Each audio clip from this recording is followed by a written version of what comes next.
मेरी और करीम की बात हो चुकी है। तुमने करीम से क्या कहा? कुछ नहीं, बस 1 महीना हम साथ रहेंगे। हाँ? मैंने उसकी बात मान ली है। यार हयात, मैंने जिंदगी में पहली बार ऐसा मर्द देखा है जिसकी आंखों में सच्चाई दिखी मुझे। करीम बहुत मुखलिस इंसान है। क्या ये तुमने असली को बताया? वो बहुत खुश होगी और सरप्राइज भी। उसको नहीं बताना मुझे, नाराज हूं मैं उससे।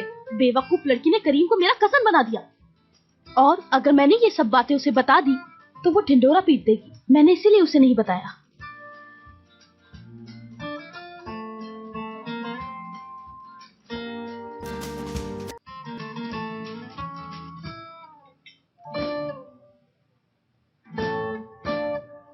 मिडिल ईस्ट, नॉर्थ यूरोप और बालाकन की सबसे खूबसूरत मॉम। मॉम कैसी हैं? ओह, तो तुम्हें अब माँ की याद आ ही गई दुरूक? ऐसा नहीं कहें मॉम, आप बाबा के साथ आ गई तो मैं भाई को देखने चला गया। कोई बात हुई है क्या? हाँ, अपना भाई ही सही लगा तुम्हें। दुरूक ने तुम्हें कहा तो है दरिया, मैं तुम्हारे साथ वापस आ गया था, इसलिए वो भाई के साथ रुक गया। अपने भाई पर तो बहुत यकीन है इसे, बस माँ ही गलत लगती है। कोई मुझे बताएगा आखिर हुआ क्या है?